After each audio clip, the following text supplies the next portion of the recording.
NEET परीक्षा मामला देश भर में तूल पकड़ता जा रहा है और ऐसे में लगातार बिहार की आर्थिक अपराध इकाई के द्वारा एक के बाद एक खुलासे किए जा रहे हैं। हालांकि इस पूरे मामले को लेकर राजनीतिक सरगर्मी भी तेज हो चुकी है। लगातार सत्ता व विपक्ष आमने सामने है और लगातार एक दूसरे पर आरोप लगाया जा रहा है। ऐसे में अब छात्र नेता दिलीप कुमार ने इस पूरे मामले पर बड़ा सवाल खड़ा किया है और कई गंभीर आरोप लगाए हैं। छात्र नेता दिलीप इस पूरे मामले को लेकर के क्या कुछ कह रहे हैं, आइए सुनाते हैं।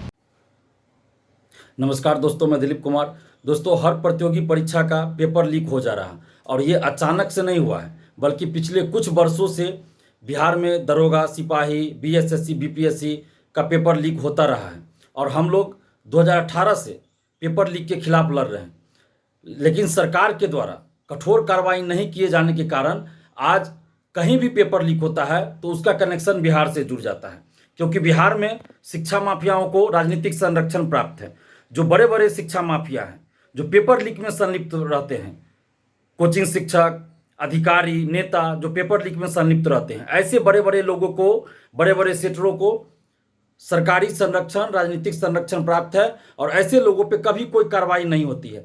जब भी कोई पेपर लीक होता है, मामला उजागर होता है, हम लोग आंदोलन करते हैं, परीक्षा रद्द कर दी जाती है, कुछ लोग पकड़े जाते हैं। जो छोटे मोटे सेटर होते हैं उन लोगों को पकड़ लिया जाता है, कुछ और उससे जो बड़े हैं वो पकड़े जाते हैं तो 2 महीना 3 महीना में छूट जाते हैं, उसके बाद कोई कार्रवाई नहीं होती है। लेकिन जो बड़े बड़े सेटर हैं, जो मास्टरमाइंड होता है और उसके ऊपर जो होता है, जो आईएएस आईपीएस अधिकारी, जो बड़े बड़े कोचिंग शिक्षक, जो नेता इस पेपर लीक में संलिप्त रहते हैं, उन लोगों पे आज तक कोई कार्रवाई नहीं हुई। और आज तक तो बड़े बड़े कोचिंग शिक्षक का, बड़े बड़े अधिकारी का नाम तक नहीं बाहर आ पाता है, बड़े बड़े नेता का नाम तक बाहर नहीं आता है। जब भी पेपर लीक होता है तो ये बातें आती है, अखबारों में खबर छपती है। 67वीं बीपीएससी पीटी का जो पेपर लीक हुआ उस समय भी, सिपाही भर्ती पेपर लीक के समय भी, और बीपीएससी टीआरई 3 15 मार्च को जो पेपर लीक हुआ उस समय भी ये खबर अखबारों में छपी कि पटना के कुछ कोचिंग शिक्षक रडार पर हैं, यानी कि उनकी संलिप्तता होगी पेपर लीक में, कुछ आईएएस आईपीएस अधिकारी, बड़े बड़े नेता, लेकिन किसी पे कोई कार्रवाई नहीं होती है। बीपीएससी में पेपर लीक हुआ, किस अधिकारी ने पेन ड्राइव का कोड बताया आज तक पता नहीं चला। और हम ये बात 4-5 सालों से कहते आ रहे हैं कि पेपर लीक में संलिप्त बड़े बड़े कोचिंग शिक्षक, बड़े बड़े आईएएस आईपीएस अधिकारी, नेता और बड़े बड़े सीटरों को राजनीतिक संरक्षण प्राप्त है और लगभग सभी पार्टियों के बड़े बड़े नेताओं से इन लोगों का सांठगांठ रहता है। सरकार में कोई भी रहे, कोई भी गठबंधन की सरकार बिहार में रहे, लेकिन पेपर लीक और धांधली सेटिंग में संलिप्त बड़े बड़े शिक्षा माफियाओं, परीक्षा माफियाओं को बचाया जाता रहा है। और बिहार की कोई भी पार्टी, बिहार के कोई भी नेता पेपर लीक और धांधली सेटिंग में संलिप्त परीक्षा माफियाओं पर सख्त कानूनी कार्रवाई करने की मांग नहीं करते हैं। सरकार में रहने के बाद कार्रवाई तो नहीं ही करते हैं। जो लोग सरकार में रहते हैं वो भी बड़े बड़े परीक्षा माफियाओं पे कोई कार्रवाई नहीं करते हैं, लेकिन जो विपक्ष में रहते हैं वो भी पेपर लीक धांधली सेटिंग में संलिप्त बड़े बड़े शिक्षा माफियाओं, परीक्षा माफियाओं पे कार्रवाई करने की मांग भी नहीं करते हैं। और आज आप देखिए कि नीट पेपर लीक में जो बिहार से तार जुड़ा, बिहार से कनेक्शन जुड़ा, हम 5 मई से चिल्ला चिल्ला कर कह रहे थे कि पेपर लीक है, पेपर लीक है, परीक्षा रद्द होनी चाहिए। आज देश भर की सारी मीडिया नीट पेपर लीक पे चर्चा कर रही है और इसका भी तार बिहार से जुड़ा हुआ है। और इस पेपर लीक पे अब राजनीतिक बयानबाजी चल रही है बिहार में। जो बिहार के उप मुख्यमंत्री हैं विजय सिन्हा जी, वो कह रहे हैं कि तेजस्वी यादव जी के पीए प्रीतम कुमार का नाम आ रहा है कि उनके रिलेटिव है सिकंदर यादवेंदु। सिकंदर यादवेंदु जो इस नीट पेपर लीक का मास्टरमाइंड है, उसके बारे में विजय सिन्हा जी कह रहे हैं कि प्रीतम का रिश्तेदार है। और प्रीतम कौन है? तेजस्वी यादव जी के पीए हैं। मैं कई वर्षों से ये बात कहता आ रहा हूं कि बिहार में, हालांकि ये जो विजय सिन्हा जी कह रहे हैं इसमें कितनी सच्चाई है नहीं है इसकी जांच होनी चाहिए। ये जांच होनी चाहिए, जो भी बात हो सच्चाई सामने आनी चाहिए। एक सिकंदर यादवेंदु का फोटो सम्राट चौधरी जी के साथ वायरल हो रहा है, लेकिन उस पर विजय सिन्हा जी कुछ नहीं बोल रहे हैं, यानी कि राजनीतिक बयानबाजी हो रही है। बीजेपी वाले आरजेडी पर आरोप लगा रहे हैं, आरजेडी वाले बीजेपी वाले पे आरोप लगा रहे हैं, लेकिन पेपर लीक पे कार्रवाई कौन करेगा? विजय सिन्हा जी अभी सरकार में हैं तो उनको तो कार्रवाई करनी चाहिए। अगर तेजस्वी यादव जी के पीए प्रीतम इसमें शामिल है तो उस पर कार्रवाई कीजिए।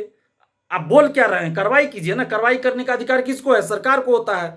तो अगर जो भी दोषी हो, अगर तेजस्वी यादव जी भी संलिप्त है तो उस पर भी कार्रवाई होनी चाहिए। कार्रवाई कीजिए। आप मीडिया में आके सिर्फ बोल रहे हैं। आप सरकार में हैं, उप मुख्यमंत्री हैं विजय सिन्हा जी, तो आप कार्रवाई कीजिए, चाहे जो भी हो। सम्राट चौधरी जी के साथ भी फोटो वायरल हो रहा है, सिकंदर यादवेंदु का, उस पर भी कार्रवाई कीजिए। क्या है मामला? नहीं है। इससे पहले बड़े बड़े शिक्षा माफियाओं का फोटो बिहार के बड़े बड़े नेताओं के साथ भी है। शक्ति सिंह जो बीपीएससी 67वीं पीटी पेपर लीक का मास्टरमाइंड बताया गया था, उसका फोटो अशोक चौधरी के साथ है, उपेंद्र कुशवाहा के साथ है। विशाल चौरसिया जो बीपीएससी टीआरई 3 पेपर लीक का मास्टरमाइंड बताया गया जिसको, उसका फोटो विजय चौधरी जी के साथ है। विजय चौधरी जी जो जदयू के नेता है उसके साथ है। इसी तरह कुछ और लोगों का फोटो तेजस्वी यादव जी के साथ और भी बड़े बड़े नेताओं के साथ रहता है फोटो। तो इसकी जांच होनी चाहिए कि क्या ये लोग संरक्षण दे रहे हैं शिक्षा माफियाओं को, या इन लोगों को पता नहीं है कि जिनके साथ इन लोगों का फोटो है वो इस सब मामले में संलिप्त रहते हैं। क्या इन लोगों को नहीं पता है, या पता है और संरक्षण दिया जा रहा है? हम बार बार कह रहे हैं कि बिहार में बड़े बड़े शिक्षा माफियाओं को, परीक्षा माफियाओं को राजनीतिक संरक्षण मिलता है। और ये जो सेटर होते हैं, बड़े बड़े सेटर हैं, परीक्षा माफिया हैं, ये बिहार के सभी पार्टियों के बड़े बड़े नेताओं से संपर्क में रहते हैं, उनसे जान पहचान करके रखते हैं। और ये लोग पैसा पहुंचाते हैं बड़े बड़े नेताओं को, ताकि जब ये फंसे तो सरकार में चाहे कोई भी रहे, इनको बचा लिया जाए। क्योंकि सत्ता पक्ष विपक्ष जो भी रहे, सभी बड़े बड़े नेताओं से ये लोग साठगांठ करके रखते हैं, मिलजुल कर रहते हैं, पैसा पहुंचाते हैं बड़े बड़े नेताओं को। इसकी भी जांच होनी चाहिए।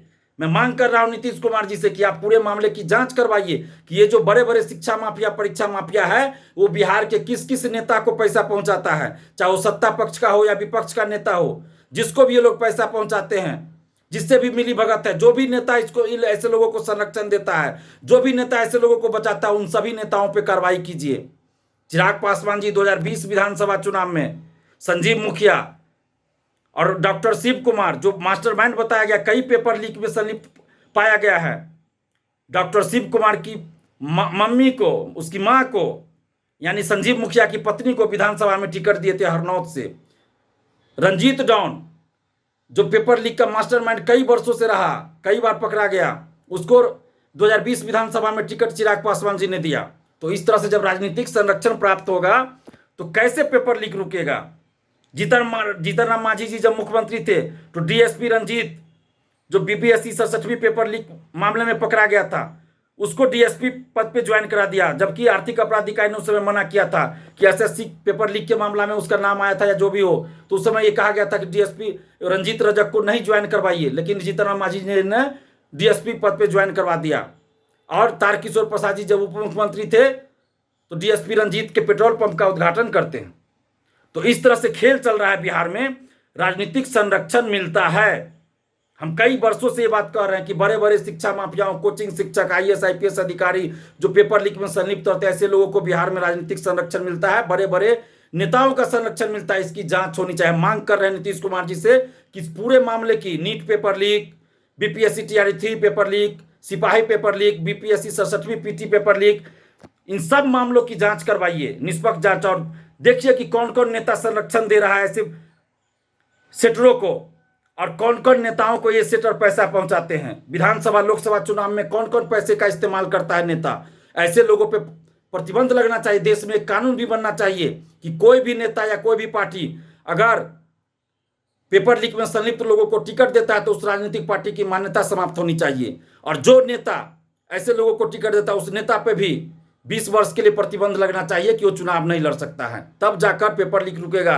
ये सिर्फ मीडिया में आके बोल देने से नहीं होगा, कार्रवाई करनी होगी। हम नीतीश कुमार जी से ये मांग कर रहे हैं कि इस पूरे मामले की निष्पक्ष जांच कीजिए, और कोई भी हो, सत्ता पक्ष या विपक्ष का कोई भी नेता हो, कोई भी अधिकारी हो, सब पे कठोर कार्रवाई कीजिए, तभी जाकर पेपर लीक रुकेगा। नहीं तो लाखों अभ्यर्थियों के साथ, लाखों छात्र छात्राओं के साथ इस तरह से अन्याय होता रहेगा। जैसा कि आपने सुना, छात्र नेता दिलीप ने कहा है कि मैं पहले भी आगाह कर चुका था कि नीट की परीक्षा में धांधली हुई है, प्रश्न पत्र आउट हुए हैं, लेकिन इस पर किसी ने भी संज्ञान नहीं लिया। लेकिन अब जब मामला तुल पकड़ने लगा है तो राजनीतिक गलियारों में भी खलबली मच गई है, आरोप प्रत्यारोप का दौर जारी है। लेकिन इन तमाम जो प्रतियोगिता परीक्षा में जो प्रश्न पत्र लीक होने के मामले आते हैं, धांधली होती है, उसका भुक्तभोगी छात्र और छात्राओं एवं युवाओं को होना पड़ता है। ऐसे में सरकार से उन्होंने ये मांग की है कि कोई कठोर कानून बनाया जाए जिससे कि इस तरह की जो परीक्षाओं में धांधलियां हुआ करती है उस पर प्रतिबंध लग सके। दर्श न्यूज़ के लिए ज्ञानेंद्र की रिपोर्ट।